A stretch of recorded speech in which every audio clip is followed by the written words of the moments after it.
Hey everybody, welcome to Hope Something Sticks. I'm Burt. I'm Matt. Welcome There you back. go. We're back after man, I meant to look this up. First look up.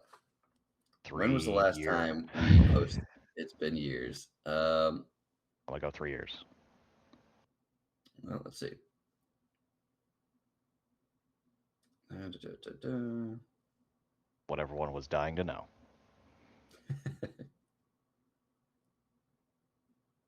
While Bert's looking that up, you can always Yeah, take a look at this shiny new logo we've got right here. It's underneath my hand. yep.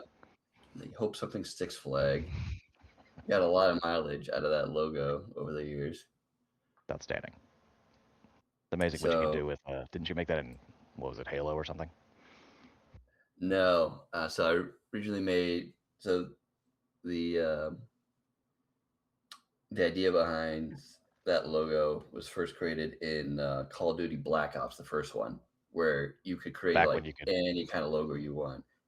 right? Create the Back when you could, scorpion yeah, deer, create a swastika, whatever. right. That was like 2 seconds later. It's like somebody made something. This is kitschy and fun, and then somebody had to go and take a big dump on it. It's like, oh, sweet, I can spread my bullshit here. Yeah. So How it's long did it actually take been, them to? It only took them like 2 years to knock that down. yeah. So it's actually been over 4 years.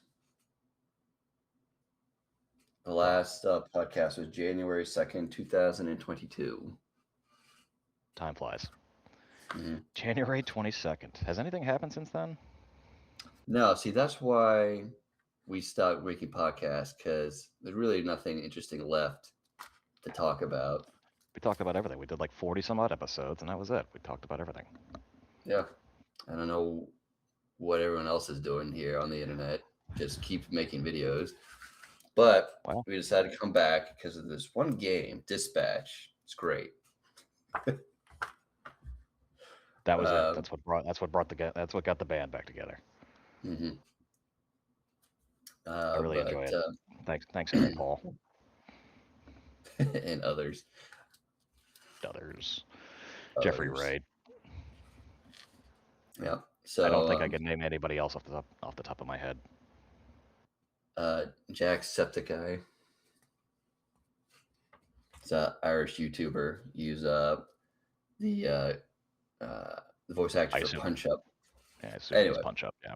yeah, Irish guy. So yeah, we'll start off with Dispatch, something nice and light, and then we're gonna transition to topic of old media versus new media and kind of how new media works um, in a lot of ways. But yeah, Dispatch, great game. It's on all the major platforms. It's probably best to play on PC. The way I think it's kind of built for PC, but it works well on consoles. That's what I played it on. It's on PS5, and there's a few interesting things about it. So what it is it's kind of like if anyone's played the Telltale games or heard of them, like The Walking Dead and Wolf Among Us, stuff like that. So it's kind of a very narrative driven game. You actually don't like move as a person in it, but what it is you are this kind of washed up superhero, and you're given a job to be a superhero dispatcher. That's the name.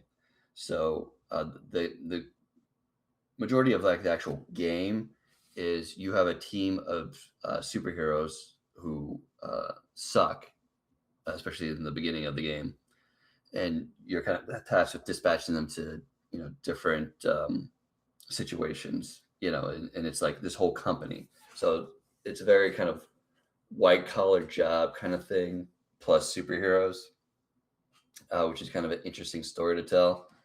Um, and then there's this kind of this underlying story of you being a former superhero.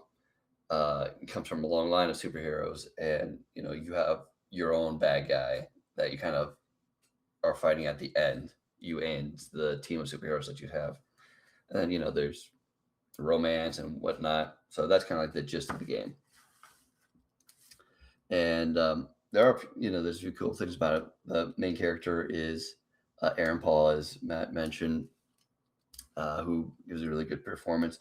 And besides that, it's mostly YouTubers that are doing the voice acting work. So, like I said, Jacksepticeye, he's a famous Irish YouTuber who, does videos of him playing video games, like stuff like that. Um, and the cast of Critical Role, which is a YouTube channel where they play Dungeons and Dragons. A lot of them lend their voices out to characters, so it's very cool cast, and it's very well done from a voice acting perspective. And the interesting thing about the game is it was actually supposed to be um, a kind of interactive TV show, kind of like that one episode of Black Mirror where you kind of choose your own adventure. That kind of just fell off. The pandemic happened. I think that's what like killed it. And then they reimagined it as a game where you could do everything remotely. So anyway, that's me talking. So I recommended it to Matt, who I saw like on Yahtzee Croshaw recommend it, and if actually Yahtzee Croshaw recommends it, it's usually a good idea to play the game. Yeah, it's fantastic. I did a run through and oh, I don't know, a day. You can pretty much spend all day doing an entire run through. It's about 8 episodes. Yeah, that was nuts that you did it just so quickly. Not nuts. It, It's it, called it's not nuts. It's called being unemployed. there's that. I probably would have done it in 2 days This is if I this had podcast thing time. better take off, man. It's gotta. I need something. Well, you're famous, man. Oh my god.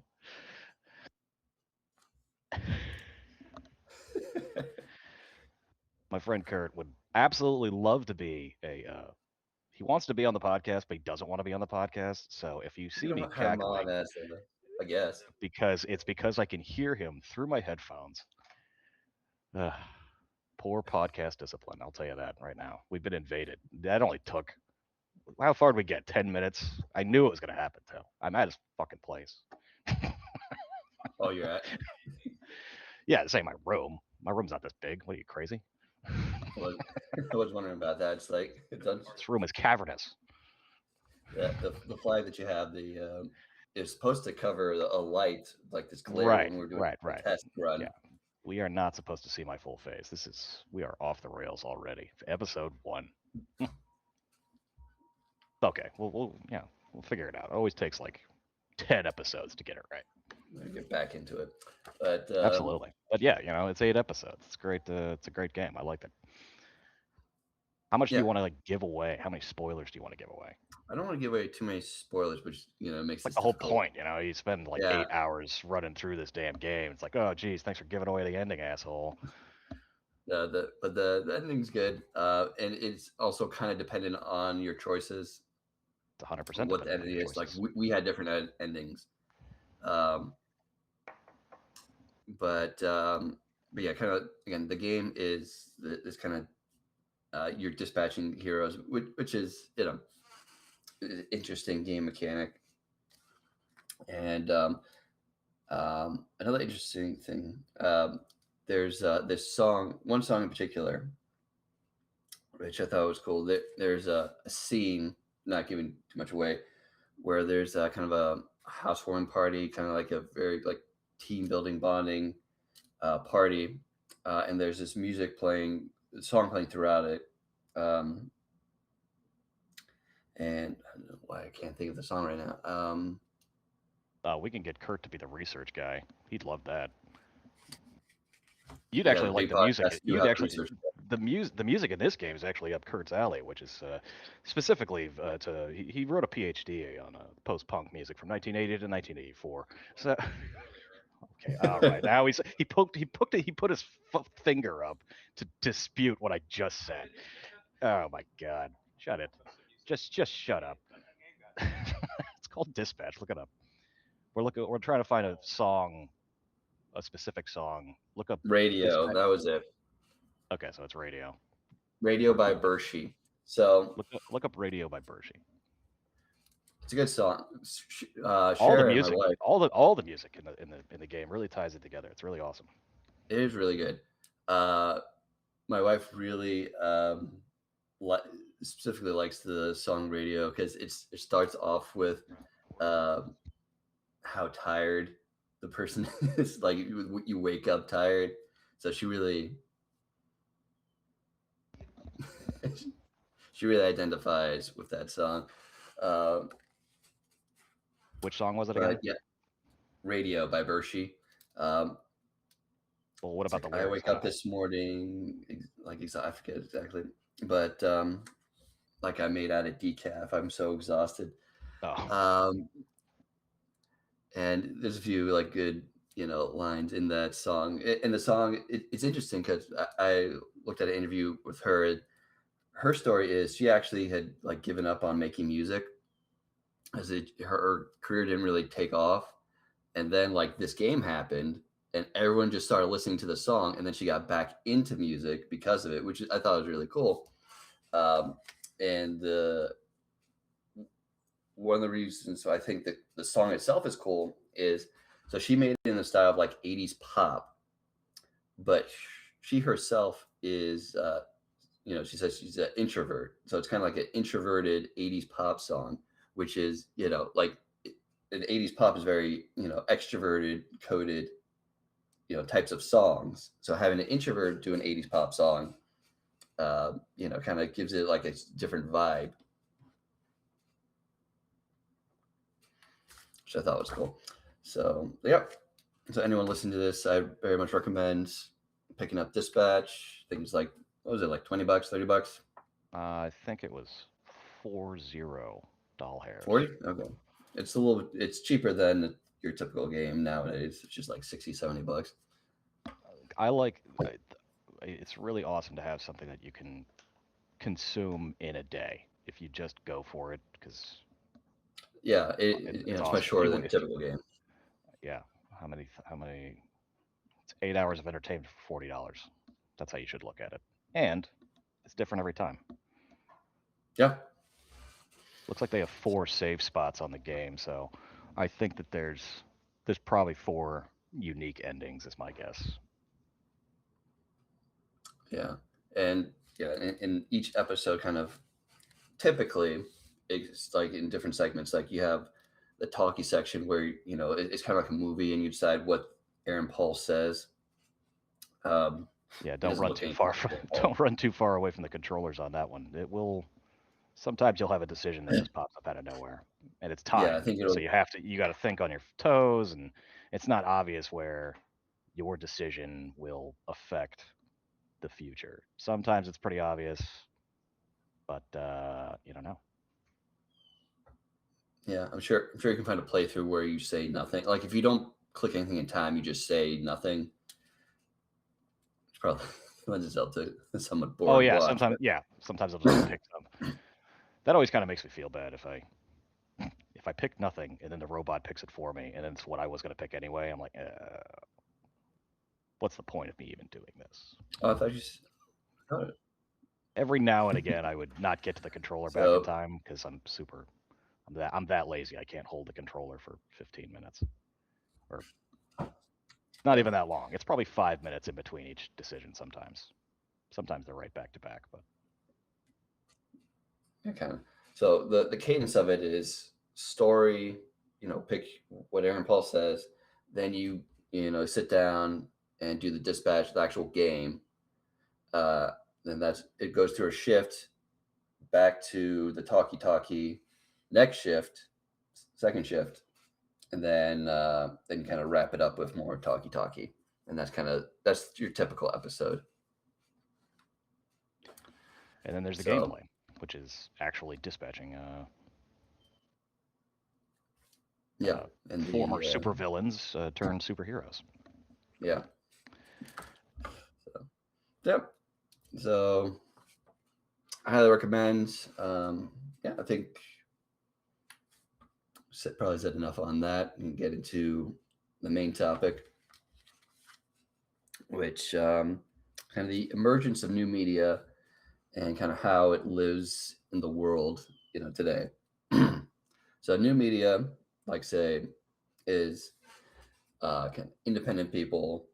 Sometimes they come from the normal news media, old media, however you want to phrase it, whether you want to knock it or not. Legacy media, some people call it, and kind of do their own thing, or just people who kind of become popular because they're charismatic and or knowledgeable in something. Um, or it could be Joe Rogan. He could be Joe Rogan, or as He Patton could be Oswalt Joe. would say, a person that somebody gave $100 million to and went crazy. So, so what I find, and I don't think people, I don't think it gets enough attention, is because these guys go on such a clip, and how they're typically kind of specific to what they talk about. Um, Politics, geopolitics, um, whatever they're talking about. They usually kind of have kind of a thread of what they follow. So they're usually not all encompassing. They talk about what they want to talk about, but there's, but because they go in such a clip, like, they could do, like, sometimes they do it daily. They're like this guy, this former CIA agent, Mike Baker. He does it like twice a day, I think every weekday, which is nuts. And there's only like so much stuff you can talk about. So what they end up talking about is just worthless crap. Like, why even care about this? B, what kind of your opponents, like the people on the other side of you, from a political standpoint, what they say and how they are stupid and wrong. And they're feeding off each other like this because they're just becoming reactions to someone else, and then someone else reacts to that reaction, and they're actually helping each other by doing this. Yeah, and then and Twitter is 100% feeding into it. The more you get That too. reactions, it 100% affects your monetization. So the crazier it is, and now people are, what did they finally start doing? They finally started geolocating how you comment on politics, because Mm-hmm. they were all these cats in Africa were Yeah. just like, oh cool, I can just set up a robot to keep feeding automated posts of garbage, and so long as my other automated posts just took both sides of it, it was a moneymaker for them. I think they finally cracked down on that, as much as Twitter cracks down on anything. Yeah. Yeah. I was I go on and off Twitter because I only go on like to just see like updates on like Gator football, and then like dump on Noel and Miami fans. So you do That's your own a different type of rage baiting. yeah. That's So, good. but That's that's good what because that's what you're supposed to, not serious. No one's gonna die because Florida State sucks. back in the day. Yeah. There's a lot of hooligan deaths in the UK that would differ on that point, but yes, it's better They now. crack down on the states. No, now nobody even dies at the Florida Georgia game. Oh, People used to die did we break our every single streak? year. Yeah, no, it's been a Every while. year there was at least somebody who didn't make it back. Yeah, like when we were in school, there What would am I be like Cobb typically thing? like one to two people who died. What a dark thing to be Yeah, rooting and for. now it's gone, and now it's worse now. Yeah, So really. lame. Loses its edge, it loses the Hmm. edge. There was definite. I know we're kind of going off topic. Remember, I'm pretty sure you were there. Like, I almost got into a fist fight with a Georgia fan, like walking up the slopes up to the state through in the Right, because stadium. you were right because you were giving a piggyback to your brother, and I don't know He how was much. giving a piggyback to me, No and comment on how then much we were drinking. I don't even think we were drinking. That's the even best part. I don't even think think it's we like were that drunk much. yet. Like, the guy was pissed off I at don't me think so. because I stuck my tongue out, and he said, "Don't do Oh, I that." thought It's you like, I'll bumped do into it if him a I little bit. want, man. I don't think I. That was Oh, the I guy. didn't know you had words with him. Yeah, He and told then me he asked me if I wanted to fight him. I'm like, dude, really, calm down. Yeah, and then he's like, you want I to was fight? trying to Then walk I away just from the then guy. I just laughed in his face. I'm like, what are you 12? Game hasn't even started yet. He was 12, so, but he wasn't 12. He was like older than us. Oh, Um, absolutely. Guy was like 40. and you know what he was doing? He kept stepping on the back of my shoes, and that's what like it's like, dude, stop doing that. And then like after like I think the second or third time he did it, I said while facing away from him, that was the last straw. I turn around, about to about to give him a punch. Then his wife or girlfriend comes between us. He says, "I'm sorry," looking at me, and I just turned around and left, and that was it. But yeah, it was that was the closest I ever got to like fighting in a stadium. It And was that's pretty uh, close. that's how it should be handled, as opposed to No, that as was opposed to how people would like to handle the Charlie Kirk situation. As much as people fucking hate that guy, I don't think that's how you probably not what you should do. Go blasting no, away, it's not just go what you should do. blasting away just because you don't like what somebody fucking says. It's like, here's an idea. Don't listen to it. That's the No, only way to beat this crap. Just don't pay attention to it. How much free advertisement? Because it gives free advertising to these folks and these yeah, robots at this point. just watch that one episode of The Simpsons where all the There. advertisements come to life and how they fight it. Just don't look. Get Paul Anka on this. Dig up his bones and reanimate his body. We need a new song. Just don't look. It's catchy. Just don't look. Yep, it's very so not catchy. Like it's memorable, but It'll so sound it'll there. sound better coming from Paul Anka. Yeah, but yeah. So going back to these kind of YouTube hosts, like new media, and they just end up fighting each other. So you have Ben Shapiro against Candace Owens. You have Ben Shapiro versus Tucker Carlson and Bassem Youssef and Mehdi Hassan. Basically, Ben Shapiro is kind of like the Scotland of new media. He's just picking fights with everybody. Um, That's some insider baseball to me. I don't know. I don't get it. Scotland well, picks fights with people. I don't get out much. he well, not actual fights, but just like basically the YouTube equivalent of Twitter wars. Oh, internet tough guys. That's what I like to call them. Mm. So, but yeah, but there's one podcast I watched. It was Joe Rogan podcast that I thought like really kind of encapsulated like new media versus old media, where you had and it was like Israel versus Palestine thing, um, where he had two guests on. He had um,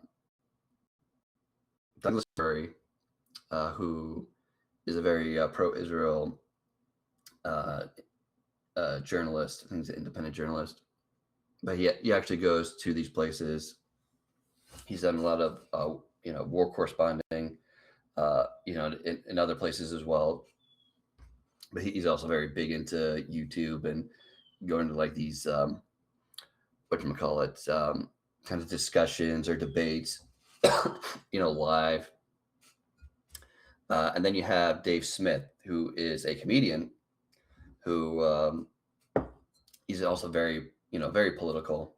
And he goes on all these podcasts. He's, buddy with Joe Rogan and, these other podcasters. And he does, that's what kind of he's more known for now is his like political views on in podcasting. So, and what it started off as, Israel and Palestine and kind of what's going on in the war there. This, it's a little while back, but it became like the discussion of being there versus not being there, like, firsthand, actually being there and then, just reading about it. Because, like when Douglas Murray asked Dave Smith if he actually been to any of these places. Has he ever been to Israel? Has he ever been to Gaza? Dave Smith said, no, I haven't. And Oh kind of man. took issue with the question. It's like, well, I read about it. I read books, I read, news articles, and sorry, not Aaron Murray, not the tennis player. Keep messing that up. Douglas Murray, um, was kind of like just taken aback by that. So So Dave Smith is just some guy. That's what I was Dave gonna. Smith That's what I was. That's what I was he's just literally gonna. I just was a gonna ask. comedian who's read books and is very reads articles online The kind of like stuff that. I roll my eyes at. Like, okay, so Well, he that's the thing. Like that's what new media is for the most part. Like you had some independent reporters, and people came down on Murray a lot more than Dave Smith, but I knew that would happen because if you're listening to Joe Rogan, you're probably like a new media kind of guy or person, and there's something really something to be said about actually going to these places. Because if you're just reading about it, either in a book or in an article, you are the entire narrative, everything is controlled by who's telling you this.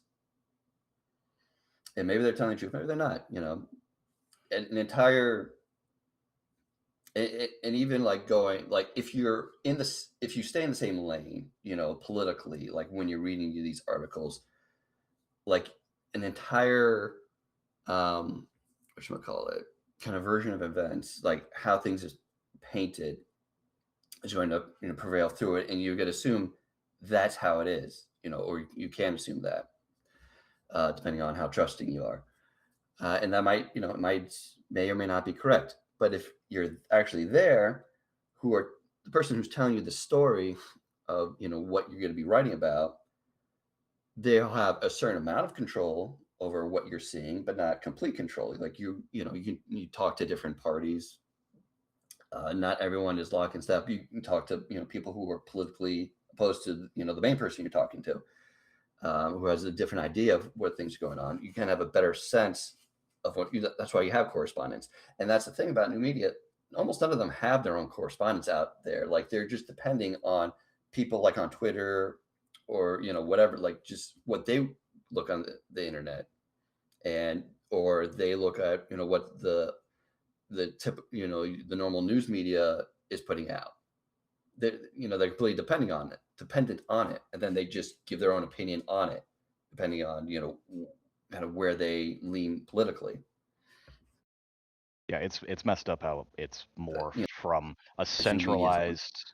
It's more from a centralized newspaper who used to send out foreign correspondence or put people in the street and do investigative reporting to, well, they got bought by a corporation and now suddenly there's an editorial lean, and it's everybody's just running away from one editorial lean to another just because the newspaper fired. Okay, then the newspaper lays everybody off, so then all these reporters, they don't, a lot of them don't stop what they're doing, and that's who I follow on like Blue Sky and stuff like that. I just find the old reporters because they still keep doing their own thing, and they put out a newsletter, and they keep following whatever beat that they had before. Mhm.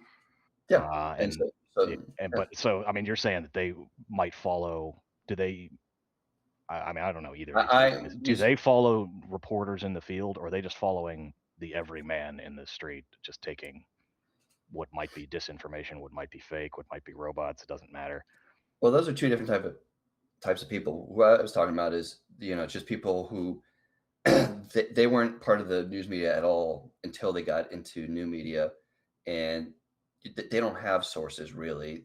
Their sources are the public, information Okay. that everyone gets. Okay. Yeah. Either from like Twitter, like oh I saw these videos that are allegedly from Gaza or pictures that are alleged from Gaza. I'm watching Fox, CNN, all the media sites, and here's my opinion on it. That's like I have more respect for like those independent journalists who were actually in the news media. Let's say they got laid off or they left, but they still have contacts. They still have they still went to school in journalism. They they may or may not have a code of ethics. You kind of have to listen to them and kind of make that determination yourself. But at least um, they've been through it. They kind of know more what they're talking about, and they actually might still have context, like in what they're reporting, which is I think much more uh, much better to give them a lot more credence than like the Dave Smiths, who they read books and read articles and that's it. It's interesting giving credence to people based on their reputation, because I just pulled up an article here about well, back when the Constitution was getting debated, nobody actually put their name on the idea of which opinion they actually had. Oh yeah. It was all pseudonyms, So it was actually the opposite. It was only focused on the argument, and I mean everybody kind of knew who was writing what, because they already, I mean, all these assholes knew each other already. Hmm. But for the everyman to read in for example, the Independent Gazetteer, Gaz, how do you independent Independent Gazetter, like Sure. Gazette with That sounds Gazette better. with an er at the end of it. Yeah. And this one's signed Tar and Feathers, So it's it's are you supposed to take that person seriously? It's like the original shit posting. It's really interesting.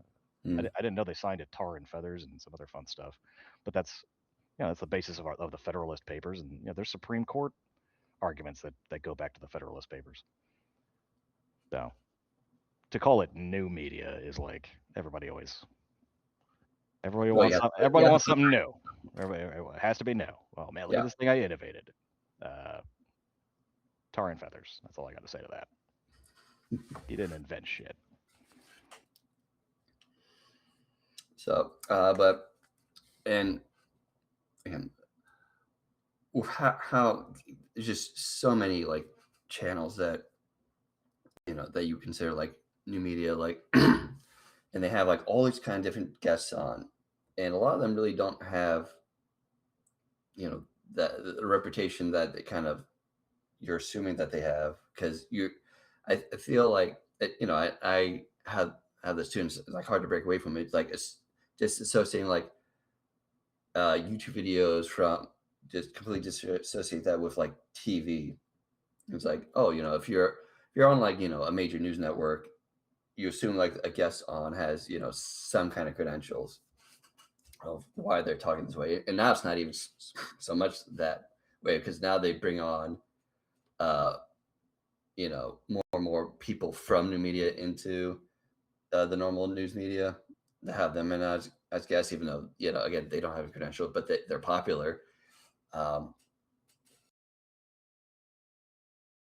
I think that, well, I mean, you have to Every have time I that look into popularity. it, If you don't have, yeah, it's all a so who, business at the end so of who the do day. you, having some digital literacy is always good, because every now and again, the person who's first is usually the person that everyone listens to really, really quickly. But Hmm. it's not always the best. Yeah. One of my sisters got tricked by that whoever that stupid white kid was that did that. He was usually investigating the Somali welfare fraud or whatever the hell it was, or Oh, that the okay. Somali Oh yeah, yeah, the no, no, Somali yeah. Medicare fraud, where they had like, I and he's got like, you. oh man, I just wanted an insurance quote.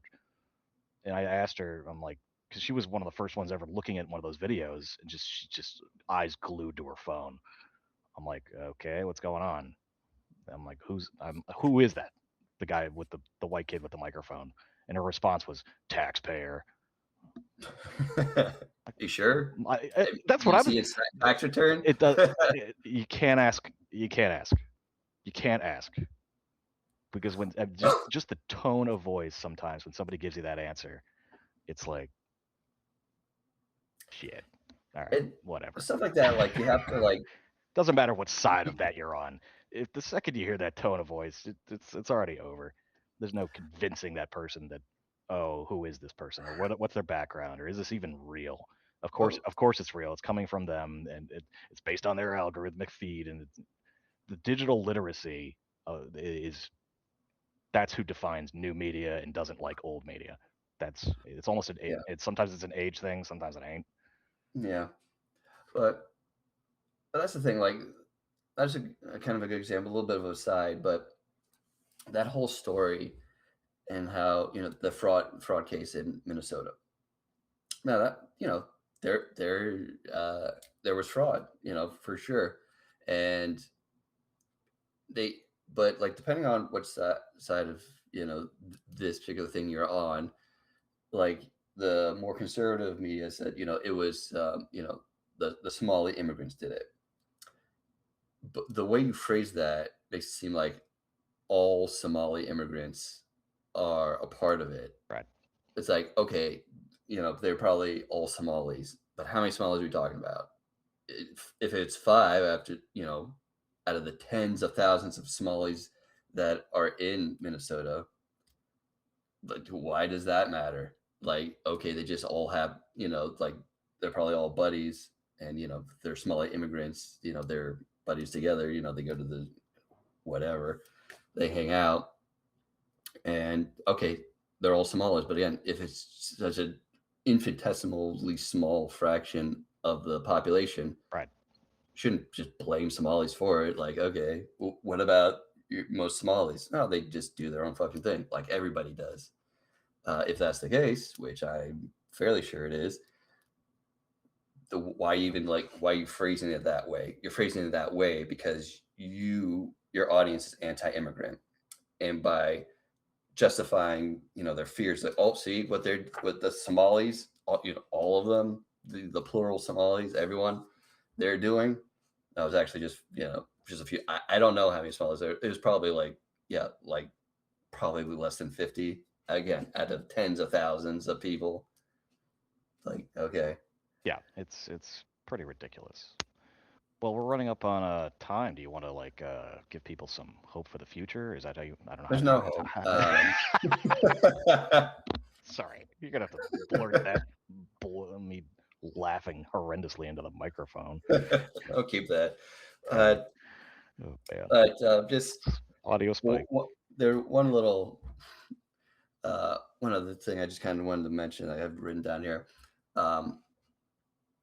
These people, like like guests that go on to these podcasts that really don't know what the hell they're talking about. They have confidence that they know what they're talking about, but if you look, it's kind of I want people to kind of look through it from the lens of, I don't believe you.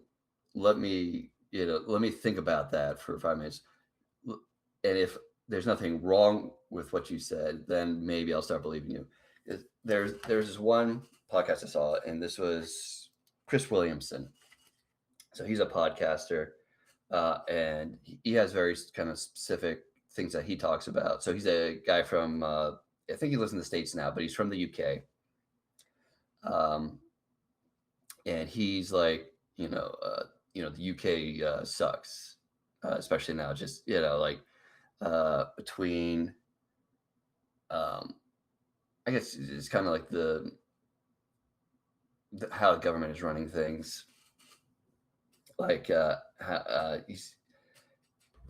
someone else made this quote, and he agreed with it, that the UK is actually a very poor country with a very rich city, one very rich city, London, and everywhere else in the UK sucks.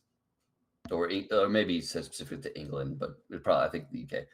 Anyway, and also big into kind of what happened to the men, like the kind of decrease of masculinity, the decrease of marriage, decrease of children. He kind of gets into that a lot. Delightful. So he had this, I mean, if you do actually look at like almost every first world country, besides I think like three of them, there's a significant decrease in the birth rates to below 2.1 births per woman on average. If you're below that, your population is going to decline. Yeah, any industrialized country is like that. Almost every. There's a few. Yes, that's France. Yeah, everybody's isn't like that. Argentina isn't like that. Right. Israel isn't like that.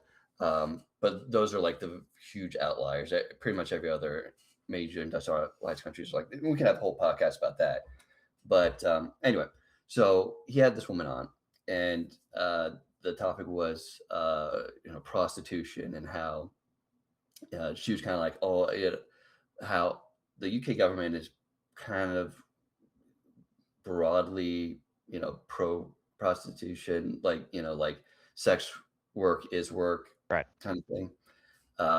At least a lot of people in the British government are like that. And she was like, kind of have like, oh, I gotcha, because they passed a law where you can't trade, like some kind of law that kind of prohibits trading sex for, like, say, um, like rent, like, living arrangements. Yeah, they always word it very carefully. Most places don't. If they haven't outright legalized it, then it's decriminalized. Whatever, they'll put something on the books, but they won't actually enforce it. So That, she was that's actually making it look like, what most sex workers want, anyway.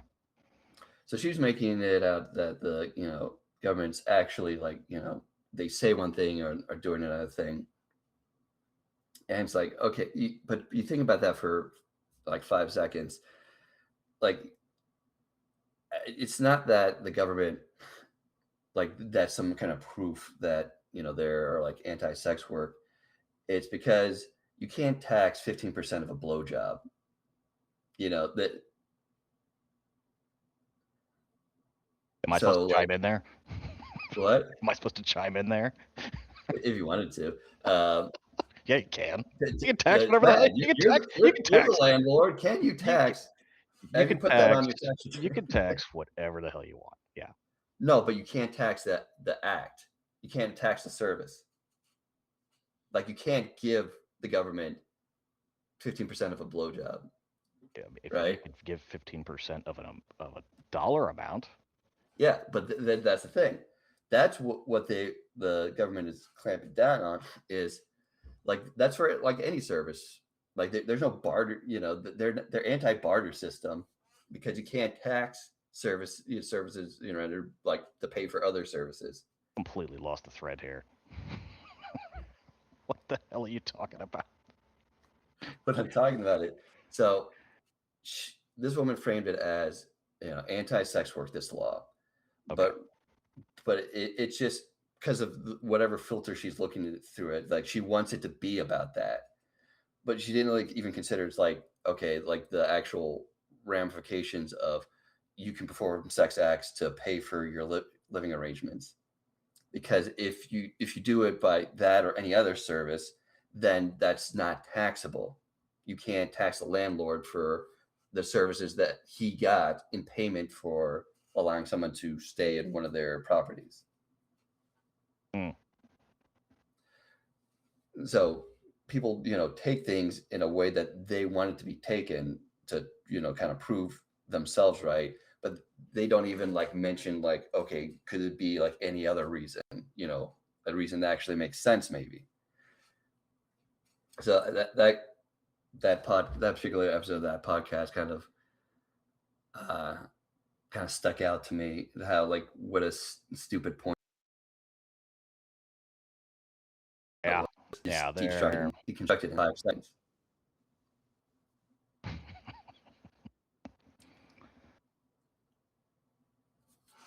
second. Yeah. Agreed. Yeah, no, We should just have signs: agree, disagree. yeah, I'm not Streamline this whole process. for real, Also, we haven't mentioned, this is the first time people are actually seeing us. Hey, how's it going? Yep.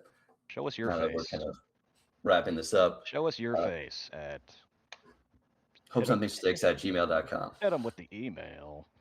Yep.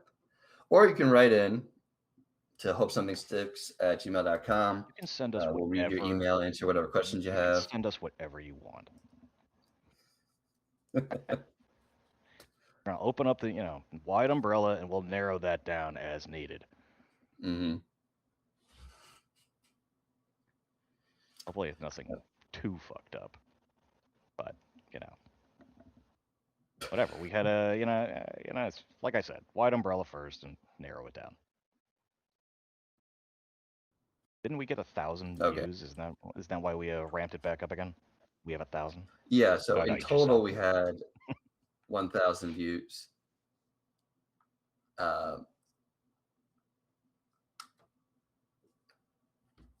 And yeah, like last January, I saw an email that we had 1,000 downloads. So that is kind of why we decided to pick it back up. It's like, oh, there are some people watching. It took like 4 years to get 1,000 views, but hey, that's enough. More than enough. So, yep. So we'll try to do this on a weekly basis again. But no, that's about it. Know it. Take it easy, everybody. Peace. Yep. Later.